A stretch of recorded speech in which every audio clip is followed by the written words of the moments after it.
Oriire fun Owo. I'm Baba Umar, speaking to you on this video and the series of videos that I'm going to be doing. These videos this video series is speaking to the legacy of African peoples, specifically, and to the needs of the human family in general. I'm speaking about and from the Ifa spiritual tradition of Ancestor and Orisa worship, and I'm speaking in my role as Oluranse Emese, the voice of the MSA. And I'll say more about what all of that means in a moment. Let me start this introductory video with a short story that kind of creates a backdrop and a frame of reference for us moving forward.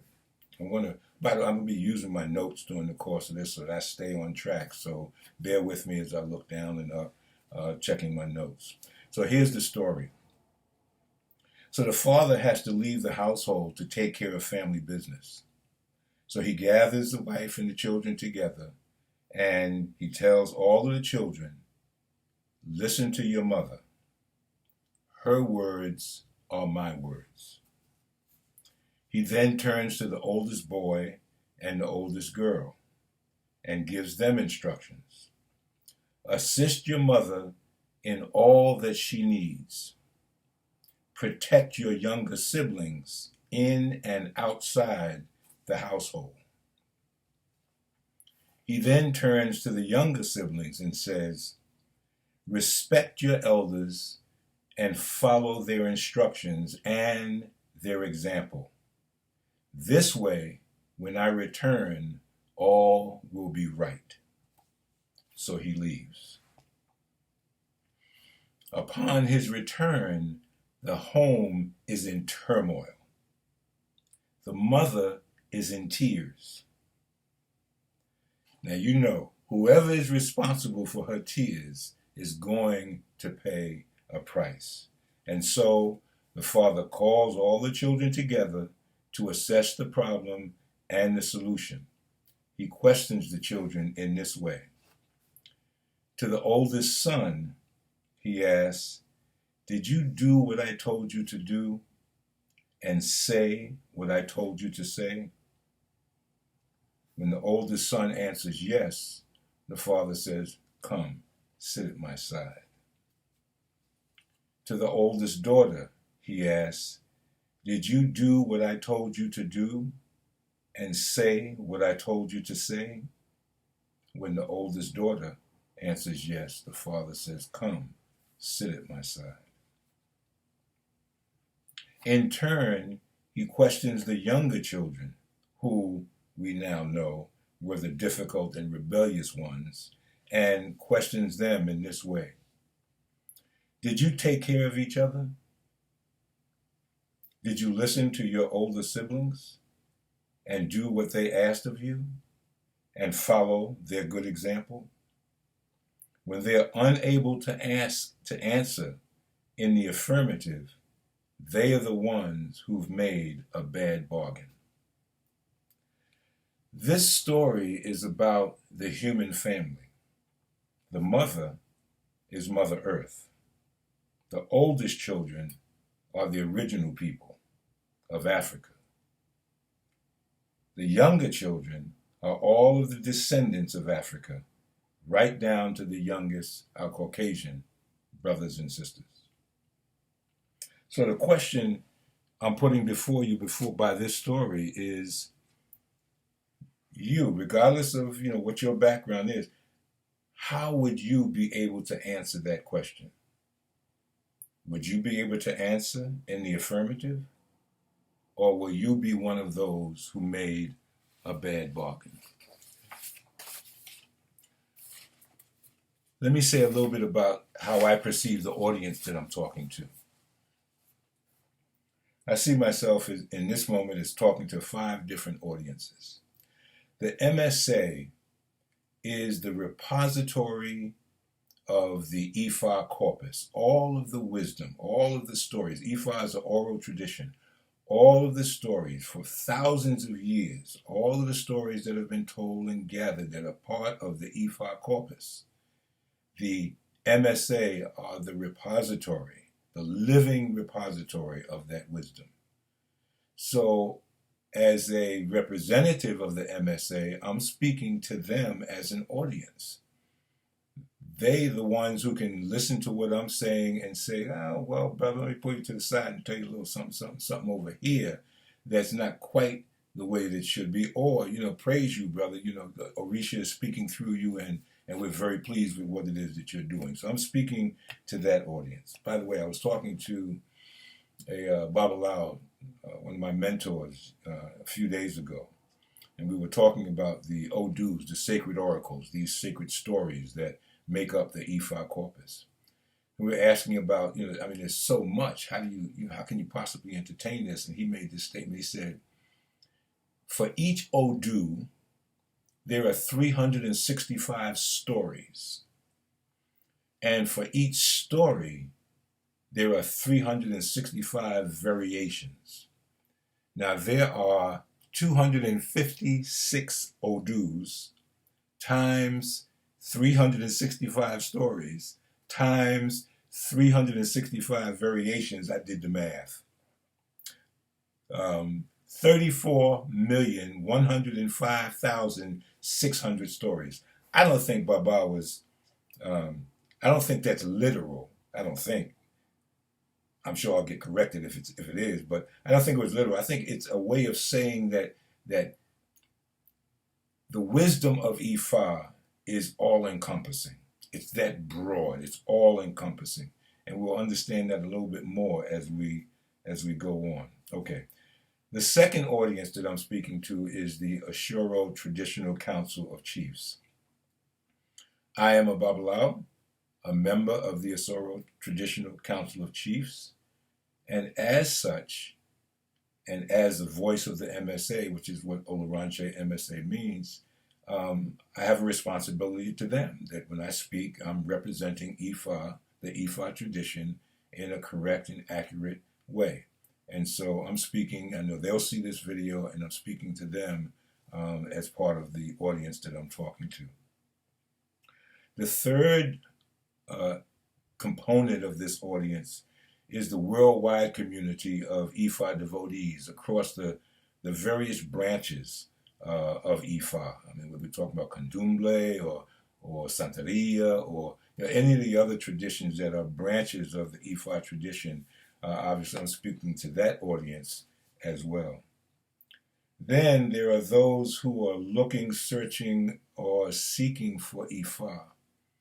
They've become disillusioned, let's say, with some other quote-unquote religious path that they were on. And so they began looking for something different. They heard about Ifa one way or another, and they decided they wanted to look into Ifa, and perchance they end up here with you and me watching these videos, this video series. And then finally, there are those individuals who are completely unfamiliar with Ifa.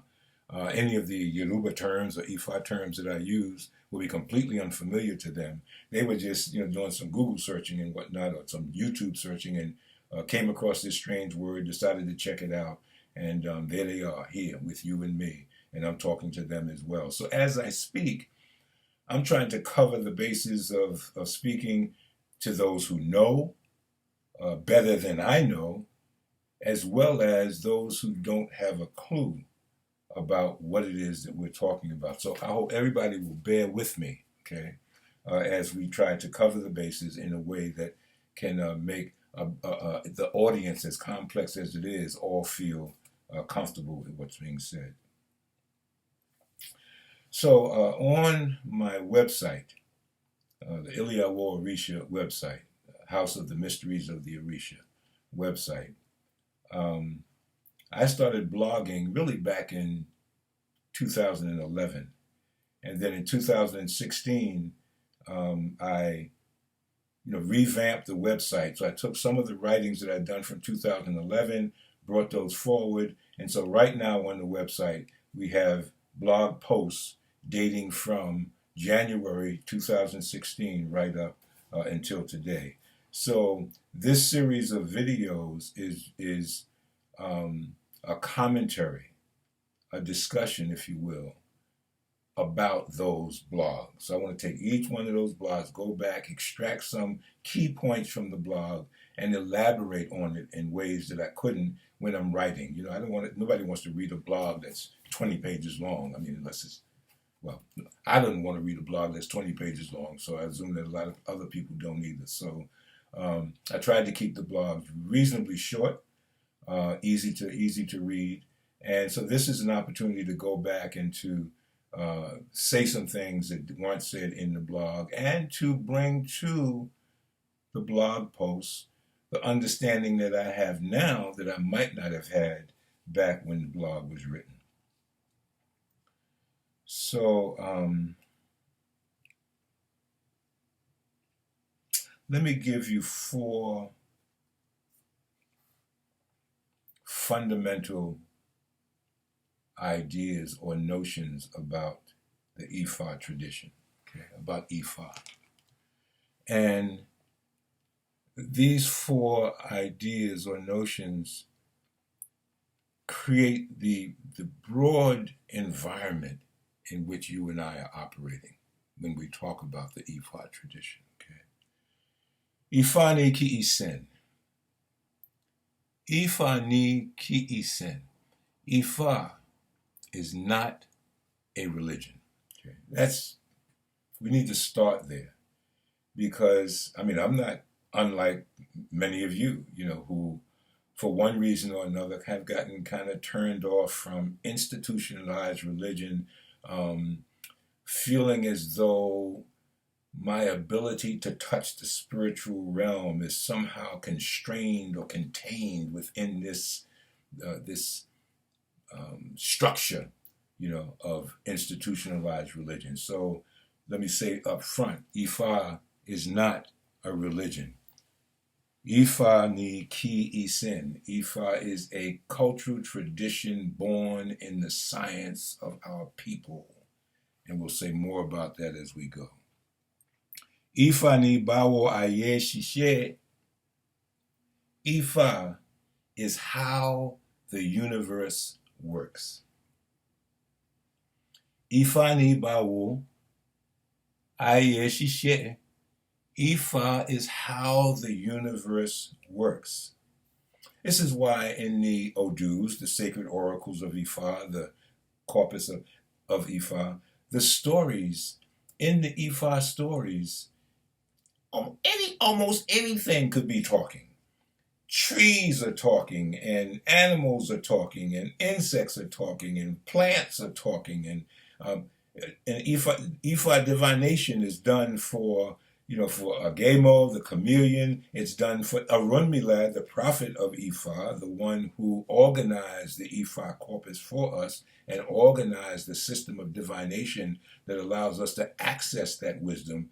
He himself, according to the Odus, seeks a reading. And in fact, the Odus even say that Oludumare, the god, seeks a reading. So divination is central to the idea of Ifa, the living of Ifa. But beyond that, since all of these different creatures in every level of existence uses Ifa divination, then it should become clear that what's being suggested is that Ifa is reflected in everything. Everything is walking Ifa, living Ifa, being Ifa. Ifa ni iwa te aye, ti aye. Ifa ni iwa ti aye. Ifa is the nature of the universe. Ifa is the nature of the universe. In the Holy Quran, it talks about, Allah says many times in the Holy Quran, study the signs, study the signs. Ifa is the nature of the universe. Just look around you. It's all around you. The things, the stories that we find, the guidance that we find in the Ifa tradition. You can go look right out your window, walk out your door, look into your backyard, and you can find some aspect of that principle, of that wisdom, right there in front of your eyes, because Ifa is the nature of the universe. And in terms of understanding some of the stories, the Odus, the stories that we'll tell during the course of this series of videos, BOA, BOA, BOA, BOA, Ru Ifa Soro. Like Proverbs is how Ifa speaks. Ifa is an ancient oral tradition. And so these stories are, you could think, I had one person say, you can think of the Odus as archetypes. Each story has within it, embodies a principle of existence that we can then tap into and apply from many different angles. Hence the breadth of the Ifa tradition. Okay, let me now read a story to you from the Ifa corpus. Okay, this is from the 77th Odu of the Ifa corpus called Iwori Rosu, and in this Odu, it's speaking about why we are here and why we continue to be reborn. This is one of the stories in this Odu. And look, I mean, come on, this is the central question, isn't it? I mean, whether whether it's in the forefront of your mind or in the back of your mind. Why am I here? What am I supposed to be doing? Who am I? What is this about? I mean, sometimes we go along and it's just, it feels like smooth, like we got oil on the bottom of our shoes. We just kind of sliding along, and every time we hit up, and something shakes us to say, well, wait a minute. Just because this is going easy, but something else is missing. I don't feel the same degree of fulfillment. I don't feel closure here. I don't feel this connection between my head and my heart. I'm doing this and it's easy so far, but it's not fulfilling me. Okay? So we ask, what am I doing? Why am I here? What is this about? This story, this Ifa Odu, gives us some insight into that. Let us do things with joy. Those who want to go, let them go. Those who want to stay, let them stay. Surely humans have been chosen to bring good into the world. Why are we here? Surely humans have been chosen to bring good into the world. Further, the all-knowing one, priest of Orunmila, cast Ifa for Orunmila. So somebody that had more wisdom than Orunmila cast Ifa for him. He said the people of the world would come to him, to Orunmila, and ask him a certain question. He said that Orunmila should sacrifice. Orunmila heard and sacrificed. And you will come to know through this series of tapes that this idea of sacrifice is very broad. It could mean a lot of different things, and it's central to the Ifa tradition. I always say Ifa is about energy. This whole thing is energy. And when we want to call something into existence or circumvent something, what we're really saying is that we want to manipulate energy. We want to bend reality.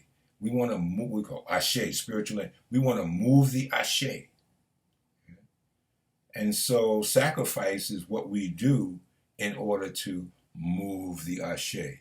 in order to get the universe to move or reshape itself in such a way that whatever it is that we're calling into existence can happen, whether it's avoidance or creation, either way. One day, all kinds of people, good people, and those who do not allow good in other people's lives, gathered together. That is so beautiful. That's so beautiful. Listen how that's put. Who gather together? Good people and those who do not allow good to come into other people's lives. Think about that. What this Odu is saying is that goodness is coming to us. The universe is pushing goodness into our lives. We're all worthy of that. We're all deserving of that. We were all born. That's our birthright. That's our Oguni B. That's our birthright, the goodness. But there are those who block the goodness from us. Oh, that's such wisdom. That's such wisdom. So it sends an antenna up, right? Okay. Now when I look in the world, I have a new criterion upon which to question what's going on around me. Okay? Is this person facilitating goodness into my life? Or is this person, this idea, this institution, this thing, blocking goodness from coming into my life? Because I deserve the goodness. So if goodness is not coming to me, something is blocking it. Powerful wisdom. This is one story out of that 34 million, right? Okay.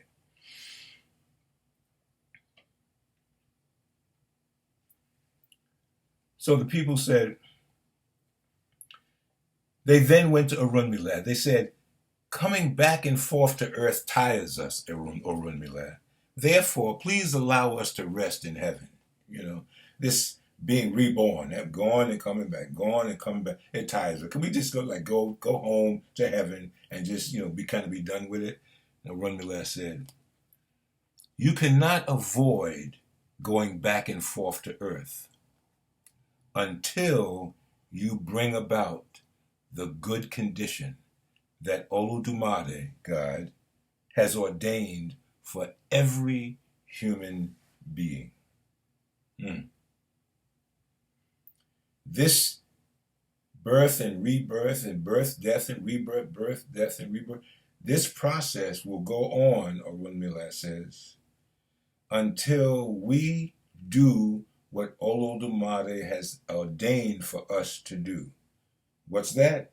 To bring about the good condition for every human being. Powerful.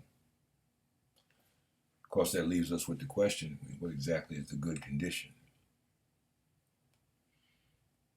After then, Orunmila says, you may rest in heaven. And of course, like you and me, they ask the people, what is the good condition? All right. Orunmila said, the good condition is a good world. A world in which there is full knowledge of all things. Happiness everywhere. Full knowledge of all things. Nothing's hidden in the darkness. Nothing is made secret to keep us ignorant. Nothing is held back. Our full potential is unlocked. Life without anxiety or fears of enemies. Without clashes with snakes or other animals. Without fear of death, disease, litigation, losses, wizards, witches, or Eshu. Without fear of poverty or misery. How would you like to live in that world? Eshu Elegbara. Eshu is the Lord of the crossroads. He is the Lord of choice, chance, and change. He is the owner or the guardian of the gates of fortune and misfortune. He's the keeper of the Ashe of the Orisha. So Eshu plays a pivotal role in the Ifa spiritual tradition in understanding this complex reality, this energy-based reality that we have the ability to manipulate, but there's a science to the manipulation of it. Eshu plays an important part in that science. Because of your wisdom, your compelling desire for good character and strength, because of your strength, the things needed to bring about the good condition in the world then are, so let me last say, okay, this is what the guide told me. This is what it is that you need to be able to do. Wisdom that is fully adequate to govern the world. Why am I here? To accumulate wisdom that is fully adequate to govern the world. And it's not me alone. I have to be able to govern my world, but we have to be able to govern this world, which means all of us have to grow in wisdom. That's why we're here, and why we should be relating to each other in a way that we are growing the good condition in each other rather than bringing each other down. Sacrifice, good character, the love of doing good for all people, especially those in need and those who seek assistance. See? I mean, if we're going to be selective in the goodness, we're going to be doing this, rebirth and rebirth and rebirth and coming back and coming back and coming back. Because if you're selective in who you're going to be good to, then, hello, it's not going to work. Every human being has to achieve the good condition. And eagerness and struggle to increase good in the world and not let any good at all be lost. You hear that? Do you hear that? Not let any good at all be lost. You got some treasure of yours, your favorite fruit, your favorite ice cream, your favorite dessert, your whatever, and you trying to carry it over to the table, hoping that you don't spill any of it. Don't let any good be lost. So in other words, we're not going to be walking in the world, going about our business, doing our thing, not even paying attention to what's going on around us. And, an opportunity for the good falls in our face so blatantly that we can't avoid it. Boom, there it is right there in our face, in our lap, and so we deal with it, we do the good. No, that's not what we're talking about here. What we're talking about is walking the earth looking for the good, looking for opportunities to be good, and not let any good at all be lost. I mean, do the good and then don't do anything to undo the good that you have done. Don't let any good be lost. Powerful.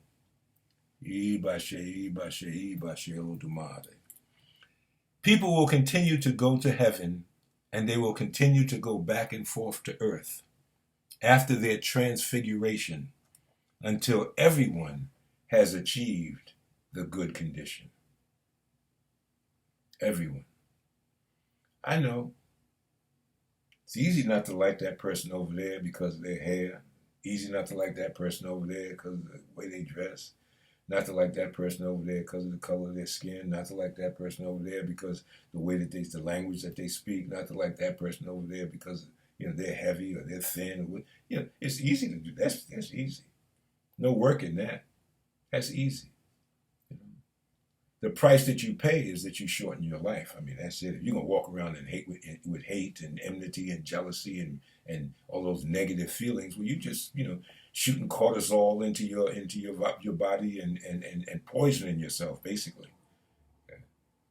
But that's not why we're here. We're not here to commit slow suicide. We're here to grow, to expand. We're here to experience expansion, nawa, expansion.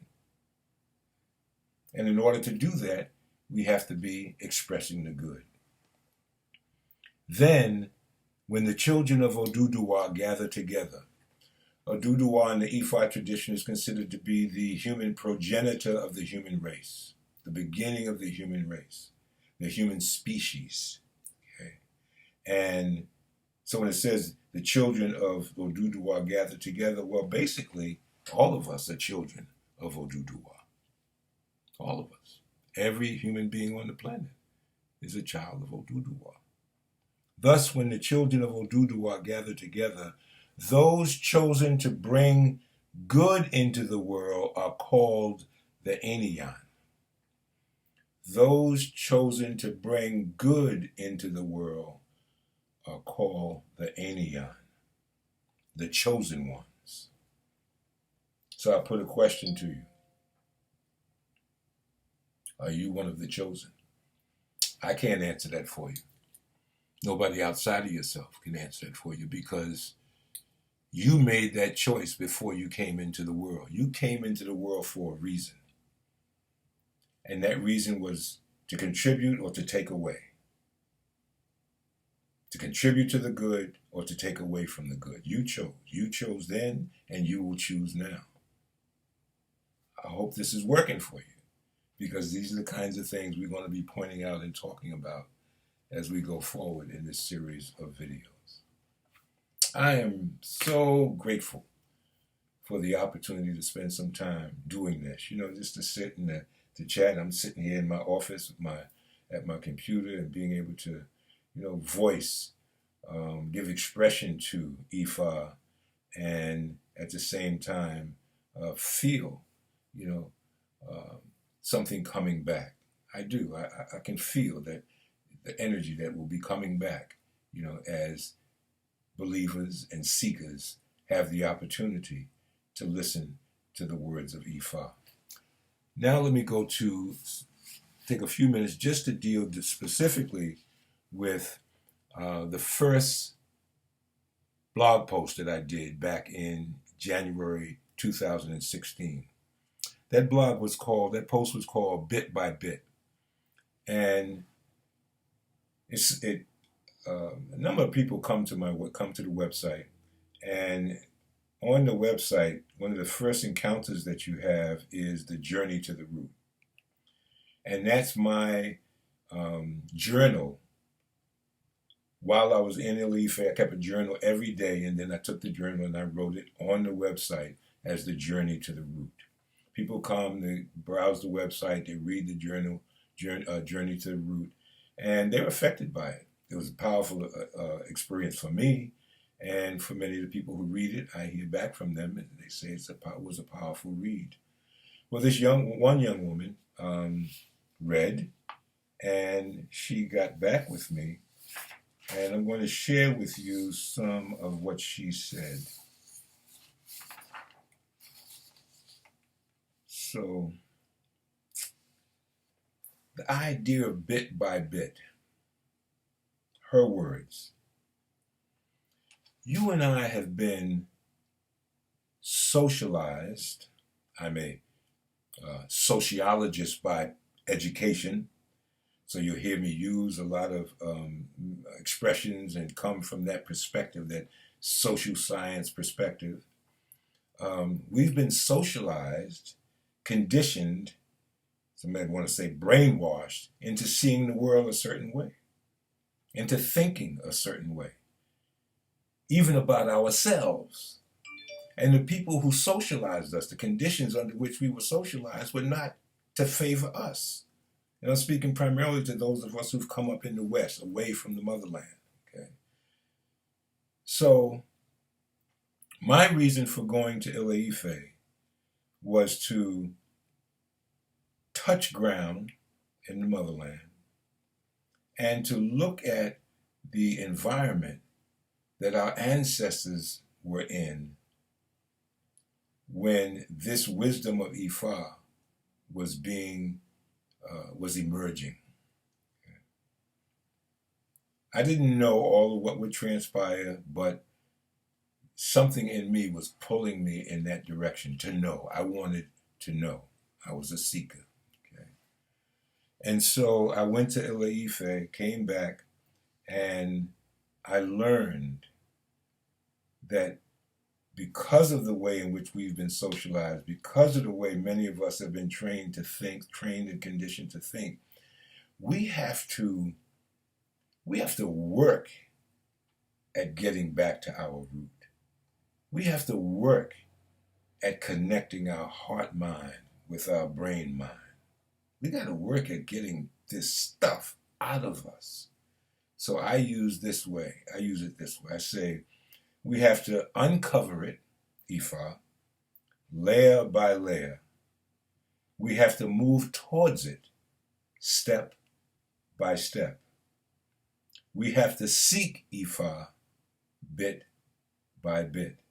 And I thank S.E., I'll use her initials, for sharing that, conjuring that thought in me. My name is S.E. I'm in Nashville, Tennessee. I went to your website to look for an Iriki or prayer for Obatala. As I worship and grow in Ifa, Orisa, and Egun, I am open to the wisdom of them and their many manifestations. I am also observing worldwide the practice of this spiritual tradition. I was impressed with the Iwori information that you have about the Orisha, Egun, and Ifa on your website. I have been and am on a quest for Ifa, Orisha, and Egun. The bits that I gather along the way are inspiring and informative. She finished bit by bit. And so in closing this first talk, I'm inviting you to take a journey with me, a journey to the root, a journey to an understanding of the Ifa tradition, of the mindset of our ancestors, the original man. Take a journey with me.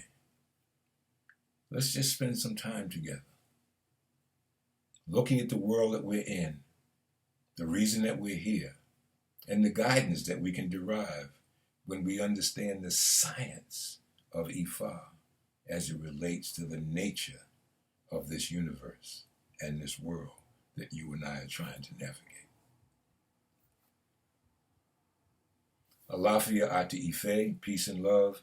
Ifo kanbale, peace of mind from Olodumare. Ashe, Ashe, Asheo.